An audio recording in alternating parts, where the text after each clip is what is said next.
საღამოშვიდობის პროგრამა ეპიცენტრი სიამოვნებით მოგესალმებათ. დღეს ჩვენი სახელმწიფოსა და მოქალაქეების თანაცხოვრების კანონთა ერთობლიობაზე, ანუ კონსტიტუციაზე ვისაუბრებთ.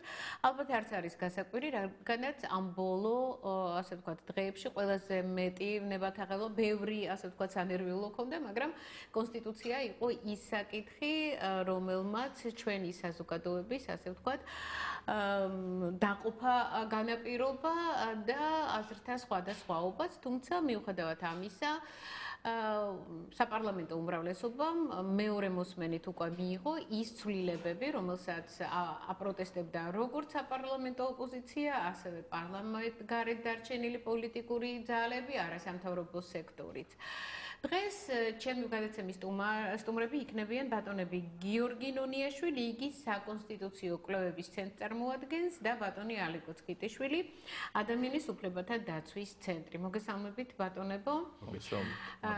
იცით რა, უკვე მივეჩვიეთ, რომ ყოველი ხელისუფლება ცდილობს კონსტიტუცია ისე შეცვალოს, რომ მისი აზრით გაიხანგრძლივოს ხელისუფლებაში ყოფნა. თუმცა ეს ცვლილებები მათ არ უწყობს ხოლმე ხელს, არ არის ხოლმე სწორედ ასეთი ცვლილებების შემდეგ ხშირად ხდება, რომ მათი, ასე ვთქვათ, ხელისუფლებაში ყოფნა წყდება. ის ძალები კი, ვინც მათ ოპოზიციაშია და აკრიტიკებს სწორედ იმას, რომ ისინი კონსტიტუციაში შეცვლიან იმ მუხლებს, რომლებიც მიაჩნიათ, რომ არ არის მისაღები, ხელისუფლებაში მოსვლის შემდეგ, ოღონდ მაშინვე არა, რამდენიმე წლის შემდეგ, როდესაც გაუგებენ, ასე ვთქვათ, ხიბლს ხელისუფლებაში ყოფნას, შემდეგ ცდილობენ, რომ შეინარჩუნონ ზუსტად ის, რასაც ეწინააღმდეგებოდნენ. მე მხედველობაში მაქვს სწორედ პროპორციული სისტემა. მოდით აქედან დავიწყოთ, ხომ, პროპორციული სისტემა. მოქმედი ხელისუფლება, როდესაც ოპოზიციაში იყო და როდესაც მოვიდა, ამბობდა, რომ უნდა შეიცვალოს ეს სისტემა და ანუ მაჟორიტარულ სისტემაზე უნდა ვთქვათ უარი და მხოლოდ პროპორციული. დღევანდელი, ასე ვთქვათ, გადასახედიდან კი, ასეთი ცვლილება შევა, ოღონდ შევა 2024 წლიდან. ანუ მომავალი საპარლამენტო არჩევნები ისევ ჩატარდება ამ შერეული სისტემით. თქვენ როგორ ფიქრობთ, რატომ ხდება ასე და რამდენად წაადგება ან პირიქით დააზარალებს ჩვენი ქვეყნის განვითარებას აი ასეთი მიდგომა? ბატონო ალიკო, თქვენგან დავიწყოთ. მადლობთ მოწვევისთვის. პრინციპში საარჩევნო სისტემის საკითხი იყო ერთ-ერთი მთავარი საკითხი, რაზეც მიმდინარეობდა დისკუსია საკონსტიტუციო კომისიის ფორმატში და ასევე სხვა ფორმატებშიც, თუმცა ეს იყო საინტერესო ამ ფორმატში მუშაობა საინტერესო იყო იმით, რომ გარკვეულწილად შეთანხმებულიც იყო, რომ 2020 წლისთვის უნდა მომხდარიყო უკვე მხოლოდ პროპორციულ წესით უნდა ჩატარებულიყო არჩევნები და ამაზე ვენეციის კომისიასთანაც უკვე იყო გაგზავნილი სწორედ ამ სახით ეს პროექტი, რაზეც ვენეციის კომისიამ მოიწონა კიდეც ეს შეთანხმება, ასე რომ ვთქვათ, და ამის შემდეგ უკვე ხდება ფაქტობრივად საზოგადოების ზურგს უკან, უკვე ამ შეთანხმებული ვერსიის გადაკეთება იმგვარად, რომ ხდება საკუთარ თავზე ირგებს მართველი პარტია უკვე სწორედ ამ საარჩევნო სისტემას. კვლავ ჩვენ მომსწრენი ვიქნებით მაჟორიტარი დეპუტატების ყოფნით პარლამენტში და ამ დეპუტატების არსებობა პარლამენტში ბევრისთვის უკვე კითხვებს აჩენს, იმიტომ რომ მათი აქტიურობა ხშირად არ ჩანს, მათ ვერ ხედავენ თვითონ თავიანთი ამომრჩევლები ადგილებზე. დიდწილად ყოველთვის ასია და ყოველთვის რატომღაც იმის მიუხედავად რომ ისინი უნდა წარმოადგენენ რეგიონის ხმას, ყოველთვის არიან მართლ პარტიასთან კავშირში და ეს ქმნის სწორედ იმ არაჯანსაღ საკონსტიტუციო უმრავლესობას, შეიძლება საკონსტიტუციო უმრავლესობა რაღაც გარკვეულ ჯანსაღ პროცესებიც წარმოშოს, მაგრამ ჩვენ ქვეყნის ისტორიიდან გამომდინარე, ყოველთვის მაჟორიტარული დეპუტატების გუნდი იყვნენ მხოლოდ ხელისუფლების ინტერესების გამხმოვანებები და ხარდამჭერები და ყოველთვის ნეგატიურ როლს ასრულებდნენ ქვეყნის პოლიტიკურ საზოგადოებრივ პოლიტიკურ ცხოვრებაში. ბატონ გიორგი, ფაქტიურად მაჟორიტარების არსებობა პარლამენტში, როგორც ბატონმა ალიკომ ბრძანა, ეს არის ძირითადად სწორედ ის დამხმარე ძალა, რომელიც უმრავლესობას ჭირდება ხოლმე, როდესაც რაღაცა საკითხია, ასე ვთქვათ, ხმათა უმრავლესობით გასატანი. მაგრამ არსებობენ ქვეყნები, სადაც არიან ეს, მაგრამ იმ ქვეყნებში დაუშვათ არის ორპალატიანი პარლამენტი, სადაც არიან მაჟორიტარები და სადაც არიან პროპორციული წესით არჩეულები. ჩვენი ქვეყნის ტრადიციებიდან გამომდინარე, რატომ არის ჩვენთვის მნიშვნელოვანი, რომ მხოლოდ პროპორციული იყოს? მოგესალმებით პირველ რიგში, პრინციპში ეს უფრო გემოვნების საკითხია, უბრალოდ დღევანდელ პოლიტიკურ ასე ვთქვათ, ამ სცენაზე ყველა შეთანხმდა, რომ პროპორციული სისტემა უფრო ეფექტური არის და უფრო თანაბრად იქნება საარჩევნო ხმები წარმოდგენილი და ნაკლებად დაკარგული და ამიტომაც პრინციპში უკანასკნელი წლებია მმართველი ხელისუფლება, ოპოზიცია და არასამთავრობო სექტორი მთლიანად შეთანხმდა პროპორციულ სისტემას და არა მარტო პროპორციის სისტემაზე, პრინციპში განსაზღვრა ტიპი, რომ რეგიონული პროპორციული სისტემა უნდა ყოფილიყო. თუმცა ეხლა პრინციპში პირუკუ პროცესი მიდის, იმიტომ რომ 2024 წლამდე კვლავ ხელისუფლებამ გააკეთა არჩევანი შერეული სისტემის სასარგებლოდ, მაგრამ აქ არის ერთი მნიშვნელოვანი ასპექტი. იდეა ფიქსი ის კი არ არის, რომ პროპორციული სისტემა შემოვიღოთ. იდეა ფიქსი არის ის, რომ სამართლიანი სისტემა შემოვიღოთ და ვთქვათ, ვენეციის კომისია ზუსტად ამაზე მიუთითებს უკანასკნელ დასკვნაში, რომ არანაირი განსხვავება ვერ იქნება არსებულ სისტემასა და სამომავლო სისტემას შორის, იმიტომ რომ თავისი არსით ერთი და იგივე შედეგებს დებს. დღეს რა პრობლემა გვაქვს? ხმები და ბევრი იკარგება, ასე ვთქვათ, და მეორე არაპროპორციული გადანაწილება მაჟორიტარული სისტემის პირობებში ბევრს პოლიტიკური არახს უჩენს, რომ ასე ვთქვათ, მათ შორის საკონსტიტუციო უმრავლესობა გარანტირებულად ჰქონდეს და ამავდროულად ეს 5%-იანი ბარიერის პირობებში, ასე ვთქვათ, ბევრი პოლიტიკური პარტია ვერ არის წარმოდგენილი პარლამენტში. სამომავლო სისტემა იქნება შემდეგნაირი.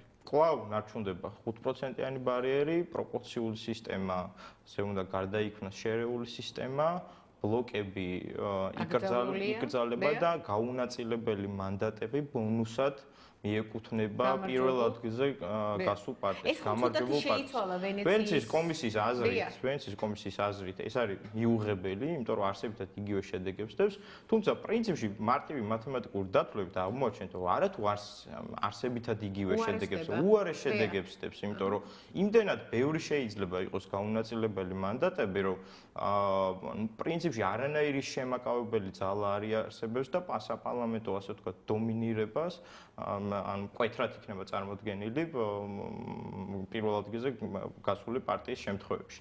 ამიტომ ვთქვათ, იგივე კომისია და იგივე არასამთავრობო სექტორი ამ წლის განმავლობაში რეკომენდაციებს თავაზობდა საკონსტიტუციო კომისიას და პარლამენტს და მათ შორის ერთ-ერთი მთავარი საკითხებია, რომ გაუნაწილებელ მანდატებზე ზედაზღვარი დაწესდეს. მეორე რომ 5%-იანი ბარიერი დაიწევს დაბლა 2-3%-ს.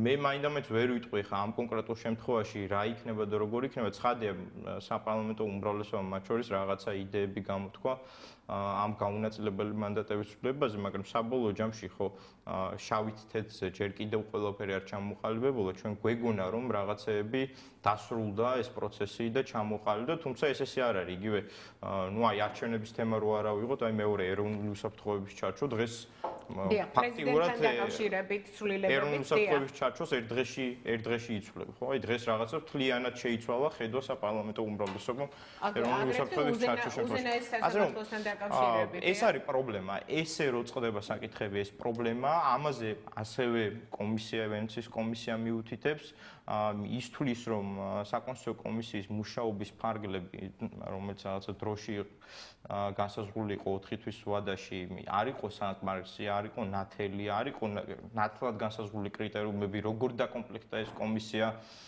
ის ფიქრობს, რომ არ იყვნენ ყველა დაინტერესებული პირი წარმოდგენილი ამ კომისიაში და ასე შემდეგ. ანუ ის თვლის, რომ კომისიის მუშაობის ფარგლები, ის 4-თვიანი პირობები არ იყო საკმარისი იმისთვის, რომ ამხელა ცვლილებები გატარებულიყო. დღეს ჩვენ ვსაუბრობთ საკონსტიტუციო ცვლილებებზე, თუმცა ყოველთვის უნდა გვახსოვდეს ერთი მარტივი რაღაც. ეს საკონსტიტუციო ცვლილებები არსებითად მთლიანად კონსტიტუციურ ჩარჩოს ამოაბრუნებს. ან ფაქტიურად ჩვენ შეგვიძლია ვთქვათ, რომ ხელახლა ვიღებთ კონსტიტუციას. ან მიუხედავად იმისა, რომ ამ კონსტიტუციაზე კვლავ ედუარდ შევარდნაძის ხელმოწერა იქნება და 1995 წელს მიღებული კონსტიტუცია იქნება, პრინციპში ძალიან მნიშვნელოვანი საკითხები იცვლება. და აი ეს ჩარჩოს ცვლილება განაპირობებს იმას, რომ ამ ყველაფერს ჭირდება მაღალი ლეგიტიმაცია და დღეს პრინციპში საპარლამენტო უმრავლესობა თავის აქციებით მათ შორის ამტკიცებს იმას, რომ ლეგიტიმაციის ინტერესი როგორც ასეთი არ გააჩნია. ხო, თქვათ იგივე, როდესაც საპარლამენტო უმცირესობამ არ მიიღო, ასე ვთქვათ, მიღების პროცესში მონაწილეობა, ეს მაინდა-მაინც სერიოზულად არ იყო აღქმული.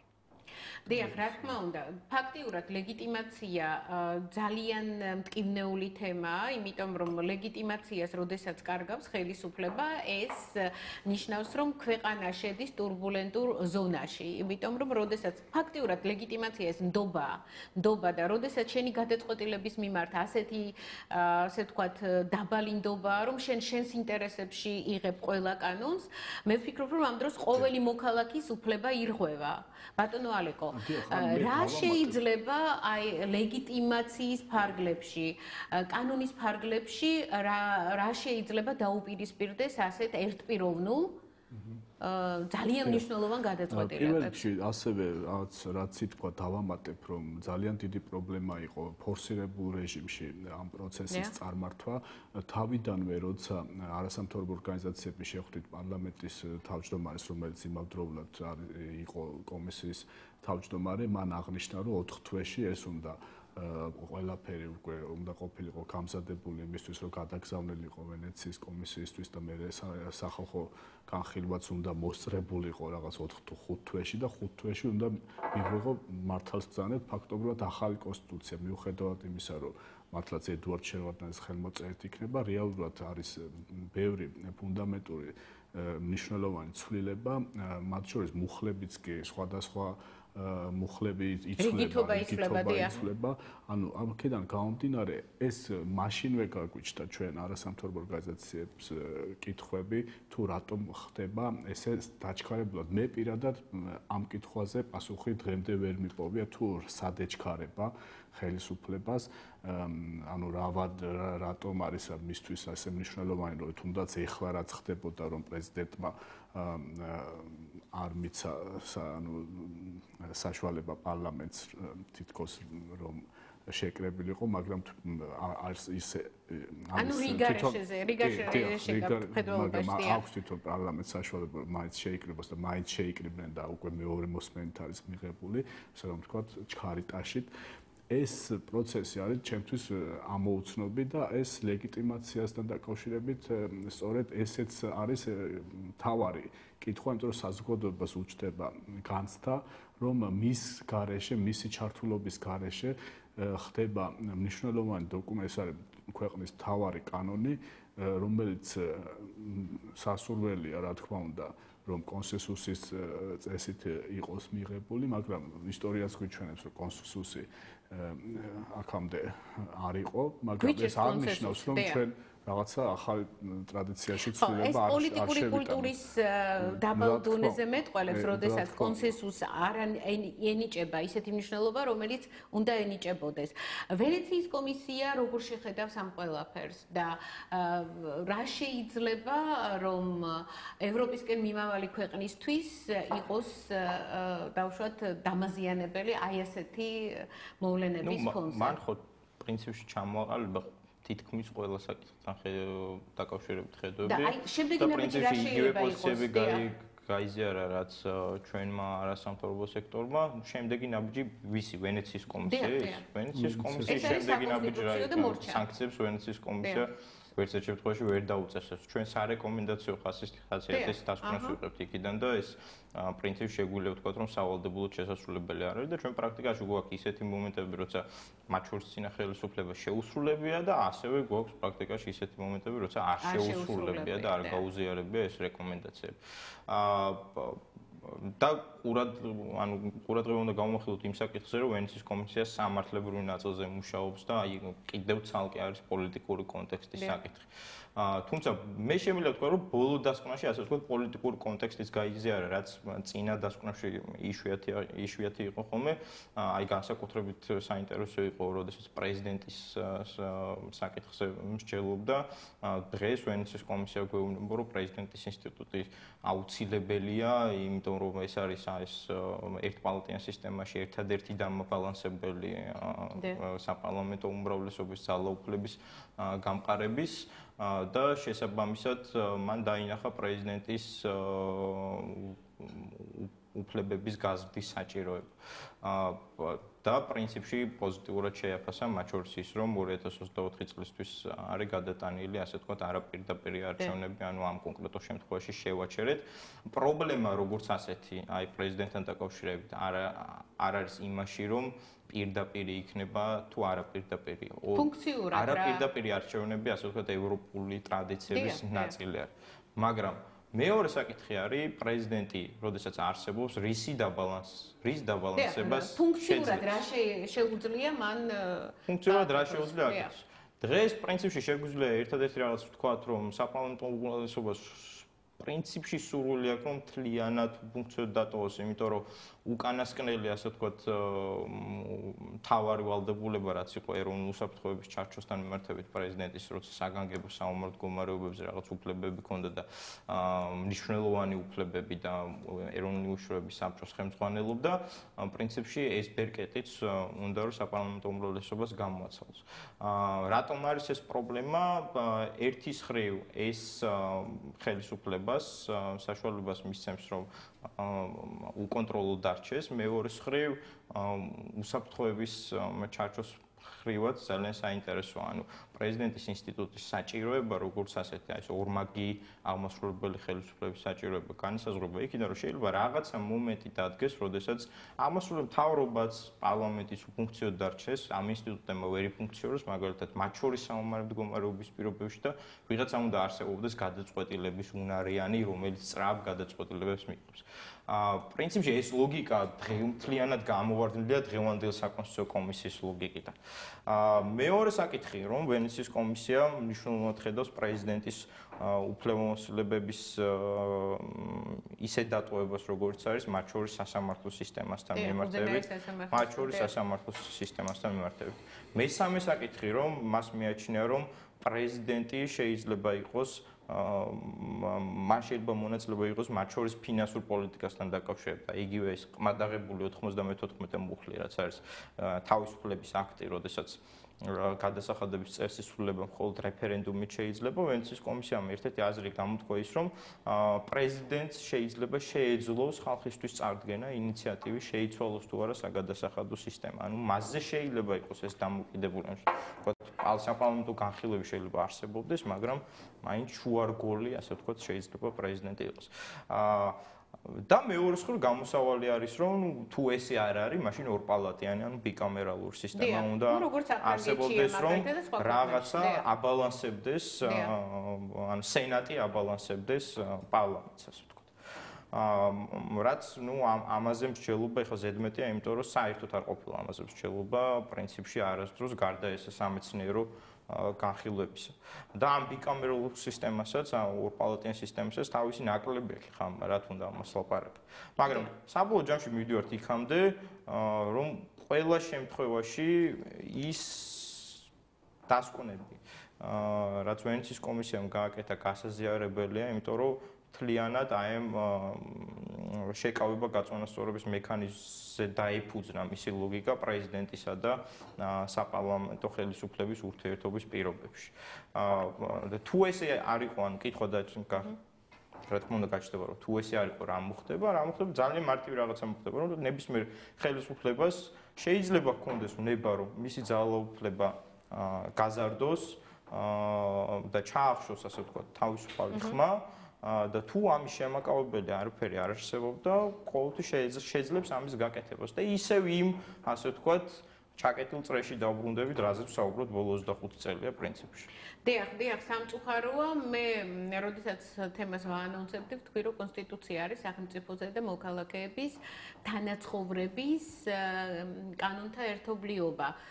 თქვენ ადამიანის უფლებათა დაცვის ცენტრს წარმოადგენთ ალიკო და მაინტერესებს აი ეს ცვლილებები მოქალაქეებზე როგორ აისახება, მათ თავისუფლებებზე როგორ აისახება.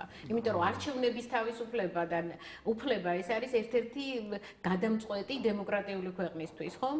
თუ სისტემა უშლის ადამიანს ხელს იმაში, რომ მან თავისი არჩევანით ის კი არ აირჩიოს, ვისაც ხმამისცა, არამედ აღმოჩნდეს, რომ მისი ხმა აიღო იმან, ვისაც საერთოდ არ უჭერს მხარს. დიახ. ზოგადად ჩემთვის ასევე გაუგებარია ამ მანდატების განაწილების წესი, რომელიც წინა ხელისუფლებიდან მოყოლებული რაღაცნაირ მტაცებლური პრინციპით ხდებოდა, ეს გაუნაწილებელი მანდატების ასე რომ ვთქვათ, გამარჯვებულ პარტიაზე გადანაწილება მთლიანად და ამ წესს ირგებს ახლა ფაქტობრივად თავისთავად ახალი მმართველი პარტია, რომელიც და უბრალოდ აქ არის სწორედ ასე რომ ვთქვათ, ძალაუფლების ბეჭდის პრობლემა, როდესაც ხელზე მოირგებ, უკვე შენ თვითონ ხდები ამ ბეჭდის ძალაუფლების გავლენის ანუ დაბრმავებული და გონება დაბინდული და ხდება უკვე ამ ძალაუფლებაზე ზრუნვა, ძალაუფლების გაძლიერებაზე ზრუნვა და სადაც ეს ხდება, იქ ყოველთვის ადამიანის უფლებების დარღვევების მეტი რისკებია და ადამიანები ნაკლებად მონაწილეობენ ქვეყნის ასე რომ ვთქვათ პოლიტიკურ ცხოვრებაში, იგივე არჩევნების გზით თუნდაც როდესაც არჩევნების დროს ირღვევა ესე რომ ვთქვათ მისი უფლებები ამგვარად და შესაბამისად უკვე პრობლემაა შემდეგ ქვეყნის მართვაშიც. ასევე ერთ-ერთი მნიშვნელოვანი პრობლემა იყო აი ის რაც ეხლა ხდება აი ბოლო დღეების განმავლობაში, როდესაც სახელმწიფომ იგივე პარლამენტის თავმჯდომარემ, რომელიც ხელმძღვანელობდა კომისიას, განაცხადა, რომ დასაწყისში რომ ის ვენეციის კომისიის ყველა შენიშვნას გაითვალისწინებდა, რომ სახელმწიფო რაც თავისთავად უპრეცედენტო გადაწყვეტილება, იმიტომ რომ როგორც აღინიშნა რეკომენდაციის ხასიათი აქვს და არც არავინ არ ავალდებულებს სახელმწიფოს პრინციპში რომ გაითვალისწინოს, მაგრამ ეს დაპირებად რამდენჯერმე გაიმეორა ბატონმა ირაკლი კობახიძემ ეს რომ ის ყველა შენიშვნა ექნებოდა გათვალისწინებული და მას შემდეგ რაც ვენეციის კომისიამ გამოთქვა შენიშვნები და თითქოს და შემდგომი კომენტარები იყო კიდეც რომ გაითვალისწინებდნენ, ეხლა ხვდებით რომ ნაბიჯ როგორ ხდება რაღაც ახალი ინიციატივების შემოღება, იგივე საკონსტიტუციო მონარქიაზეც კი დაიწყო საუბარი და ეს სრულიად გაუგებარი იყო საზოგადოებაში, რაღაც გარკვეულ საერთოდ ყველაფერს ხაზი გადაესმება ალბათ, ხო, ამ გზით რო წავდეთ, თუმცა ნუ ეს ახლა დღის წესრიგში არა, თუმცა აი დღეს ვკითხულობდი ახლა რომ თითქოს უნდა ჩაიწეროს თვითყოფადობა და ეროვნული ცნობიერების განვითარება ერთ-ერთ მუხლში, ეს არის ერთგვარად კონსერვატული და ნაციონალისტური ჯგუფების რაღაც მოთხოვნა, რომ რაღაც ესეთი გაუგებარი ტერმინები იყოს ასახული ამ კონსტიტუციაში და შემდგომ ეს რა თქმა უნდა ადამიანის უფლებებზე, როდესაც კანონმდებლობითაც მოხდება შემდგომ ამ ჯგუფების მიერ კანონმდებლობაში ასახვის მოთხოვნა და შესაძლოა რაღაც გარკვეული ნაბიჯები მართლაც გადაედგა სამართლად, რა თქმა უნდა ეს ადამიანის უფლებებს და მდგომარეობას დააზარალებს. ასევე იყო იგივე ქორწინებასთან დაკავშირებით ეს იყო რაღაც აუტკივარი თავის ატკიება, იმიტომ რომ კანონმდებლობით ისედაც ქორწინება იყო ქალსა და მამაკაცს შორის გაფორმებული რაღაც თანხმობა, ასე რომ ვთქვათ, და ამ ჩანაწერით, როდესაც გადმოვიდა უკვე კონსტიტუციაში, ერთგვარად უკვე ვენეციის კომისიასაც გაუჩნდა შეკითხვა, რომ აი იმ შემთხვევაში თუ იგივე გეი და ლესბოსური წყვილების თანაცხოვრება იქნება არა ქორწინებით, არამედ იგივე პარტნიორული ხელშეკრულებით დაუშვათ გაფორმებული, ამ შემთხვევაში რას აკეთებს სახელმწიფო და უკვე ეს საკითხები შემოვიდა დღის წესრიგში, აი რას ვაკეთებთ ამ შემთხვევაში თუ კონსტიტუციად ესე, ანუ ამ საკითხებზე ვფიქრობ, მსჯელობა ესე კონსტიტუციაში ატანით არ იყოს სრულიად ჩვენ არ მარტო მე ვფიქრობ, არამედ ზოგადად უფლებადამცველი ორგანიზაციების პოზიცია, რომ ეს იყო პოპულისტური ნაბიჯი, ისე როგორც მიწის საკუთრების საკითხი, რომ უცხოელებზე აკრძალული იყო, ეს იყო წმინდა პოპულისტური ნაბიჯი სწორედ ამ კონსერვატული და ულტრანაციონალისტური ჯგუფების ასე რომ ვთქვათ მხარდასაჭერად. ესე იგი, გიორგი, როდესაც ჩვენი ქვეყანა აკეთებს ასეთ დეკლარირებას, რომ ჩვენ დასავლური ფასეულობებით უნდა ვიცხოვროთ და უნდა შევქმნათ სწორედ აი დასავლური ტიპის დემოკრატია და პარლამენტი და მისი თავმჯდომარე, რომელიც თავს, ასე ვთქვათ, დასავლეთის მიმდევრად მიიჩნევს, აი ესეთ ნაბიჯებს რომ დგავს. ეს ქვეყნის იმიჯისთვის. კი, გასაგებია, რომ ვენეციის კომისია ჩვენ მოგცემს რეკომენდაციას, ან შევასრულებთ, ან არ შევასრულებთ, მაგრამ ჩვენ გვაქვს რაღაცა ვალდებულებები ასოცირებასთან დაკავშირებით, იგივე ევროსაბჭოსთან დაკავშირებით. გვინდა რომ ევროკავშირის რაღაცნაირი წევრობა, კი, ეს შორეული პერსპექტივაა ნატოს ვეზომებით. მთლიანობაში აი ესეთი ქმედება ხელისუფლების მხრიდან, როდესაც მას საკონსტიტუციო უმრავლესობა უპყრია ხელთ, ხომ? ეს ძალიან ასეთი საშიში მე მიმაჩნია პირადად მე რომ საკონსტიტუციო უმრავლესობა ქვეყნისთვის ძალიან საშიში მოვლენაა. ყოველთვის ჯობია რომ იყოს რაღაცნაირი ძალთა ბალანსი იმისათვის რომ უფრო გონივრული გადაწყვეტილებები მივიღოთ. თუმცა არსებობს ისეთი ქვეყნები, ინგლისის საერთოდ არა კონსტიტუცია და პრეცედენტებზეა, ხო? მე მაინტერესებს ჩვენი ქვეყნის იმიჯისთვის. თუ შემოდგომაზე მივიღებთ ამ კანონს მესამე მოსმენით და რა კი ასე დაჩქარებულად მივიღეთ მეორე მოსმენით, გონივრული ეჭვით ჩდება, რომ სექტემბერში ან როდესაც შევიკრიბებით, შემოდგომაზე აუცილებლად მივიღებთ. რა იქნება ეს?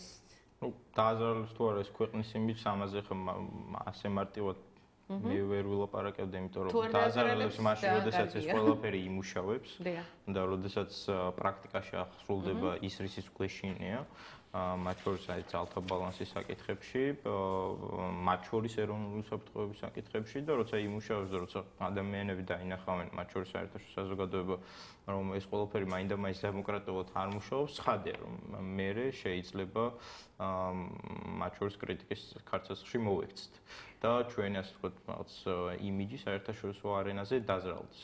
მეორე მხრივ ალბათ ყველა საინტერესო ამ კუთხით არის ადამიანის უფლებების საკითხი, იმიტომ რომ ადამიანის უფლებების საკითხზე ასე ვთქვათ, იმ წუთიერი რეაგირება შეგიძლია გქონდეს და ვიცოდეთ, ასე ვთქვათ, რა შეიძლება მომავალში მოხდეს. ანუ ეს უკვე რისკებთან არ არის, ეს უკვე რეალობასთან არის კავშირი. ნუ აქ ეს დავეთანხმები, რომ ქორწინების საკითხი ძალიან მნიშვნელოვანია, იმიტომ რომ ამ კუთხით პრინციპში ვენეციის კომისიამ აი აუტკივარ თავზე გიყვებთ ხა.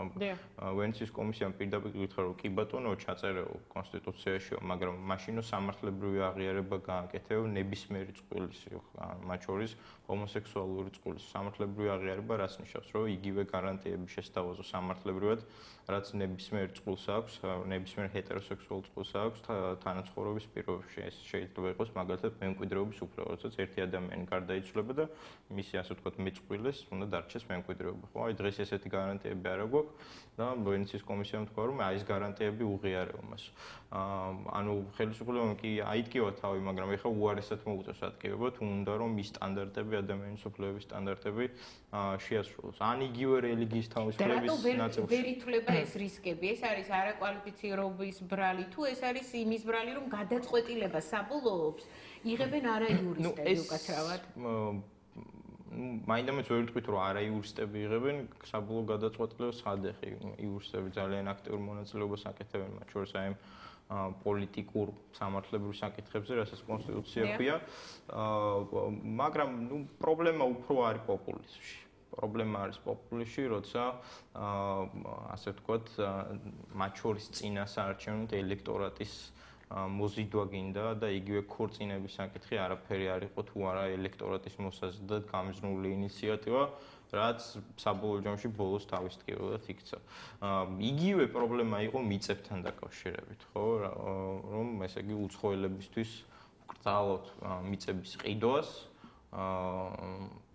სასოფლოს არ სასოფლოს ორივეზე არის საუბარი. აი ვენეციის კომისიამ გითხრა, რომ ესეთი სრული აკრძალვა გაუმართლებელია და ამავდროულად ყველაზე სასაცილო ის არის, რომ კონსტიტუციაში შეგვაქვს დებულება, რომელიც მანამდე იყო ჩვეულებრივ კანონში და როდესაც ჩვეულებრივ კანონში იყო ეს დებულება, საკონსტიტუციო სასამართლომ ორჯერ არაკონსტიტუციურად გამოაცხადა. ანუ ის რაც არაკონსტიტუციური ნორმაა შეგვაქვს თავად კონსტიტუციაში. აი ეს ქორწინების შინაარსაც ის ზუსტად იგივე შინაარსია. ის რასაც სიძულვის შინაარსი აქვს შეგვაქვს დოკუმენტში, რომელიც იდეაში ადამიანის უფლებების და ჰუმანურობის, ასე ვთქვათ, გარანტი დოკუმენტი უნდა იყოს. ამიტომ ყოველგვარი პოლიტიკური მანიპულაცია, რომლის მონაწილეც არის კონსტიტუცია, მათ შორის დააზარალებს იმ ადამიანებს, ვის მიერაც წარმოდგენილი არის ეს მანიპულაციები. დავამატებ, რომ ეს პოპულიზმი საიდან იღებს, ხო თვითონ სათავეს ეს როგორც აღნიშნე კიდეც რომ ეს არის გარკვეული ჯგუფების დაკვეთიდან ხდება პოპულიზმის გამოყენება, ასე ვთქვათ, პოლიტიკაში, იქნება ეს ეკლესია თუ სხვა კონსერვატული ტრადიციონალისტური ჯგუფები, რომლებსაც ასაზრდოებთ ეს შიშები. იქნება ეს შიში განსხვავებულისადმი, ეს იქნება LGBT თემის წარმომადგენელი თუ უცხო ეროვნების მოქალაქე და ამ შიშებით ნასაზრდოები სწორედ ეს დაკვეთა შემდეგ გადავიდა პოპულიზმის სახით პოლიტიკაში და აისახა უკვე ქვეყნის მთავარ კანონშიც. ანუ ეს სხვა არაფერია თუ არა შიში, ფობიები და თავის სახელი რო დავარქვათ, სწორედ ეს არის ჰომოფობია და ქსენოფობია ფაქტობრივად, რაც სამწუხაროდ მოხდა ქვეყნის მთავარ კანონში. ასე მიუხედავად იმისა, რომ ნამდვილად საკონსტიტუციო სასამართლომ ორჯერ განაცხადა, რომ უცხოელის დისკრიმინაცია არ უნდა მოხდეს იმით, რომ მასზე მიწის გაყიდვის სრული აკრძალვა მოხდეს. მეორე საკითხი, რომ შეიძლება ეს დაბალანსდეს, ანუ სრულ აკრძალვასა და სრულ დაშვებას შორის რაღაცა ბალანსი მოიძებნოს, თუმცა ამაზე კი არ მიდიოდა საუბარი დისკუსიაზე, არამედ გვესაუბრებოდნენ სადღეგრძელოებით და ესეთი ტერმინოლოგიით, რაც ახლოს იყოს სწორედ სიძულვილთან. დიახ, რა თქმა უნდა, ალბათ ძალიან მნიშვნელოვანია ჩვენი საზოგადოების განათლების, ასე ვთქვათ, ამაღლების საკითხი, იმიტომ რომ სწორედ ამ ფობიების ტყვეობაში ვართ და რეალურ რისკებს ვერ ვთვლით და ვერ ვფიქრობთ იმას, რომ რა არის ქვეყნისთვის უკეთესი, მისი განვითარებისთვის უკეთესი. ამიტომ ალბათ საჭიროა სწორედ აი ასეთი ტიპის, არ ვიცი, რა აქტივობები, რომ ეს შიშები ჩვენ, რა თქმა უნდა, 25 წელია ჩვენ ამ შიშების ტყვეობაში ვარ. ზოგი შიში აბსოლუტურად ლოგიკურია და ზოგი შიში ჰიპერტროფიულია, მაგრამ დაშინებული საზოგადოება წინ რო ვერ მიდის, ესეც ვიცით. ამ საზოგადოებას მათ შორის, ასე ვთქვათ, პოზიტიური ძრები შეიძლება ჰქონოდა პროცესი, ანუ შედარებით გაპატიოსნებული ყოფილიყო პროცესი.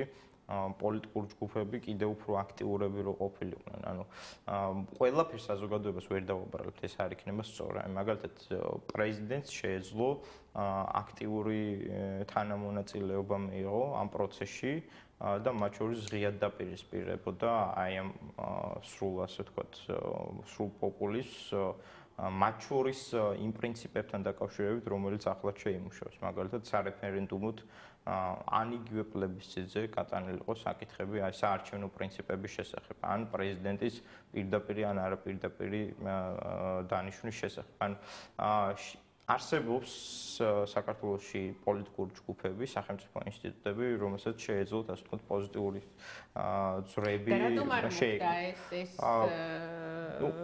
ფაქტიურად ნამდვილად ვერ გეტყვით, რატომ ესე არ მოხდა, მაგრამ რაღაცა პერიოდი იყო ამის მცდელობა, თუნდაც საკონსტიტუციო ცვლილებებზე პრეზიდენტი ჩაება, თუმცა შემდეგ კი ჩამოცილდა ამ პროცესს, რაც ალბათ გეთანხმებით არ იყო სწორი. მე ნამდვილად საქართველოს პრეზიდენტის სახელით ვერ ვილაპარაკებ, რატომ მოხდა ესე და რატომ არ მოხდა ასე. მაგრამ ერთადერთი შესაძლებლობა არის ის, რომ მაინდამაინც დიდი რისკები ვერ დაინახეს პოლიტიკურმა ჯგუფებმა, ხო? და ამას პრინციპში ხელს უწყობს კიდევ ერთი საკითხი, რომ პოლიტიკური ოპოზიცია დღევანდელ მდგომარეობაში სუსტია, რაც ხშირია ხოლმე ჩვენი პოლიტიკური კულტურის მქონე ქვეყანაში და ქვეყნებში ზოგადად, როდესაც ესეთი საგრძნობი უმრავლესობით იგებს გამარჯვებული პარტია პირველ ვადის პირობებში ყოველთვის პოლიტიკური ოპოზიცია ძალიან სუსტია უკვე მეორევად დაიწყო. მეორევად დაიწყო, მაგრამ ეს პროცესი ჯერ კიდევ გრძელდება და წინა ხელისუფლების პირობებში ზუსტად იგივე პროცესი ჰქონდა, ხო? აი ბოლო წელი იყო.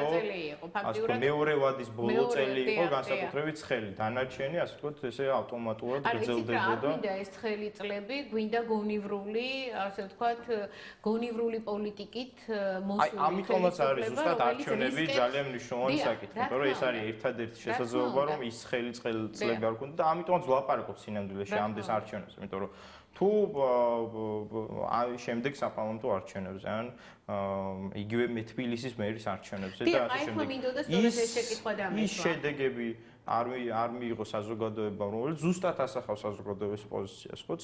ცხადე მერე შემდეგში, ასე ვთქვათ, ცხელი წლები მოსდევს ხოლმე ამ ყველაფერს. ამიტომ არჩევნებში ზუსტად უნდა იყოს ასახული ხალხის ხმა. დიახ. ფაქტიურად კარს მოგვადგა ეს თვითმმართველობის არჩევნები 3 თვე დარჩა, ხო? 1-დან 8 ოქტომბრამდე უნდა იყოს და ჩატარდეს ეს არჩევნები.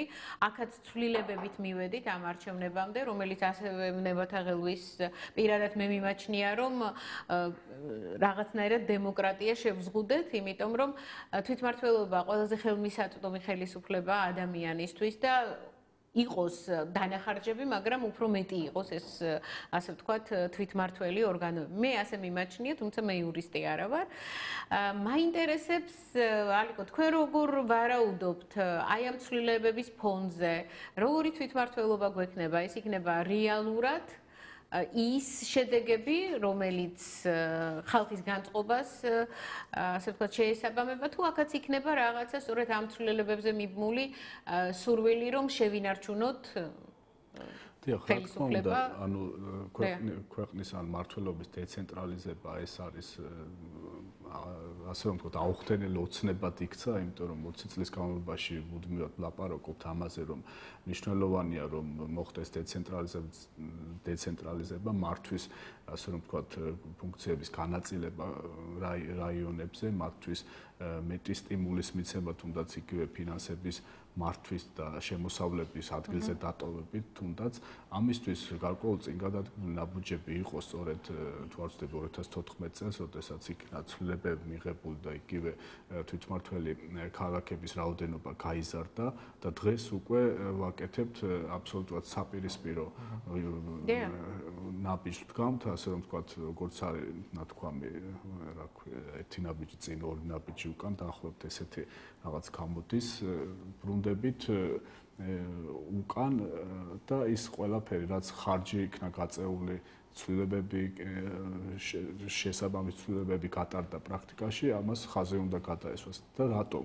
მხოლოდ იმიტომ, რომ იყოს ცენტრალიზებული მართვა და ერთმა კაცმა, ახლა არ ვიცი, ვინ შეიძლება ეს კაცი დღეს მოვიაზროთ, მაგრამ აი ცენტრალიზებულად აქედან განახით რაიონებზე, რეგიონებში მოხდეს გაკონტროლება პოლიტიკური პროცესების მართვა, ასე რომ ვთქვათ, ცენტრალიზებული წესით. ეს არის სწორედ ამ ცვლილების მიზანი, სწორედ ადგილობრივი თვითმმართველობის არჩევნების წინ და რა თქმა უნდა, მოლოდინები რა უნდა გქონდეს აქედან, თანაც ის პროცესი, რომ ის ერთხმად ხდებოდა მხარდაჭერა საკუთარ თავის წინააღმდეგ რაიონებში, როდესაც საკრებულებში განიხილებოდა ეს ინიციატივა, ესეც ნამდვილად რაღაც უფრო ეს ავტორიტარიზმის ნიშნებსაც აჩენს.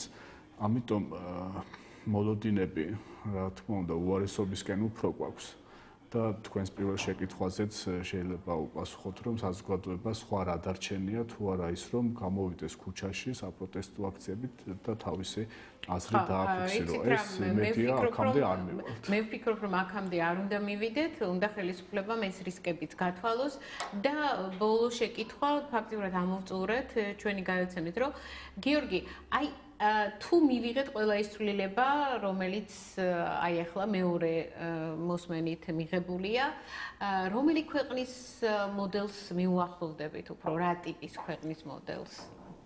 მე ვფიქრობ, რომ არც ერთის, იმიტომ რომ უნიკალურები ვიქნებით აქაც, ნუ ეს ხო, ან ცხადია, შერეული მართლობის სისტემა არსებობს, მაგრამ ჩვენი არ არის კლასიკური შერეული მართლობის სისტემა, ამიტომ ესეთ პირდაპირ შედარებას ვერ გააკეთებ. თქვათ, აი კლასიკური შერეული მართლობის სისტემა არის საფრანგეთი და მასთან ესე ვერ მიუკავშირებ, ასე ვთქვათ, საქართველოს. პრობლემა პრინციპში მაგაში არც არის, მე მგონია, ჩვენი პრობლემა არის ზუსტად ის, რომ რაღაცები ორგანულად უნდა შევითვისოთ და აი ჯერ კიდევ იმ პროცესში ვართ, როცა აი შეთვისებები ვერ მოახდინეთ. ან მაგალითისთვის ახლა ამერიკული სისტემის პირდაპირ კოპირება რო გააკეთოთ, ცხადი აქ არის იმ ადაპტირებული უნდა იყოს ყველაფერი, რა თქმა უნდა, გათვალისწინებული უნდა ან იგივე ფრანგული ან გერმანული სისტემის კოპირება რო გააკეთო, არ იმუშავებს. ვერც სასამართლო სისტემა, ან ვერც ამერიკული სასამართლო მართლმსაჯულების სისტემა ვერ იარსებებს, იმუშავებს აქ, როცა პირდაპირ კოპირებას გააკეთოს. ახალგაზრდები ვართ, შეგვიძლია ესე ვთქვათ, არც ისე დიდი ხანი რომ დამოუკიდებელი საქართველო არსებობს და ამიტომ აი შეთვისებების პროცესი ხშირ შემთხვევაში არის მტკივნეული. თუმცა აი კვლავ იმას ვიტყვი, რომ მტკივნეული, ნაკლებად მტკივნეული იქნებოდა პირიქით, ასე ვთქვათ, დამაზიანებელ ეფექტები რომ არ ქონდეს ამ ყველაფერს და ვიღაცები შეგნებულად რო არ აზიანებდნენ ამ სისტემას. ანუ დავიდახმები ერთი ნაბიჯი წინ, ორი ნაბიჯი უკან, აი ეს პრობლემა გვაქვს ხშირ შემთხვევაში. და აი ეს ავტორიტარიზმის ზონებებიც ამ უკან ნაბიჯებიდან არის გამოწვეული, ცხადია. მე მგონია რომ აი შემდეგი არჩევნებმა თუ ასე ვთქვათ, მშვიდობიანად ჩაიარდა, ასე ვთქვათ, ხელისუფლების ორჯერ ცვლილება მოხდა დემოკრატიულად, მაშინ შეიძლება პოლიტიკური კულტურის რაღაცა იმ ეტაპს მივაღწიოთ, როცა შესაძლებელია რომ აქ ასე ვთქვათ პოლიტიკური პროცესები მშვიდობიანად იარსებოს და მეორეს ასე ვთქვათ შეკავება გაწონასწორების მექანიზმი მეტნაკლებად არის დაცული. ან პირველი ვთქვათ იგივე ამით დავასრულებ რომ ვენეციის კომისიამ რაც ასე ვთქვათ მოგვახალა ეს არის რომ საქართველოს არის ცენტრალიზებული სახელმწიფო, საქართველოს ჯერ კიდევ არ არის იმ განვითარების ეტაპზე, სადაც შეკავებისა და გაწონასწორების მექანიზმი არის ძლიერი და ამიტომაც არის ეს ცვლილებები გასატარებელი ან პირიქით. და ამით დავასრულებ შესაბამისად, რომ ჯობია რომ ხელისუფლებას კონდეს საუბარ, რომ გაითვალისწინოს როგორც საერთაშორისო ორგანიზაციების აზრი, ისევე ადგილობრივი ორგანიზაციების. იმიტომ პრინციპში რასაც ვენეციის კომისია ეუბნებოდა წინა კვირას, იმას ერთი წელი ეუბნებოდით არასამთავრობო ორგანიზაციები. დიდი მადლობა. ჩვენმა ხელისუფლებამ უნდა გაითვალისწინოს, რა თქმა უნდა, ვენეციის კომისიის, ასე ვთქვათ, აზრი, უნდა გაითვალისწინოს არასამთავრობო სექტორის აზრი, რომელიც საკმაოდ განვითარებულია ჩვენს ქვეყანაში და რაც მთავარია, მან უნდა იცოდეს საკუთარი ხალხის ნება და სწორედ ამ ნების აღმასრულებელი უნდა იყოს. მადლობას მოგახსენებთ ჩვენს მაყურებლებს და მშვიდობები, მშვიდ საღამოს და სასიამოვნო უქმეებს გისურვებთ. კარგად გრძელდებოდეთ.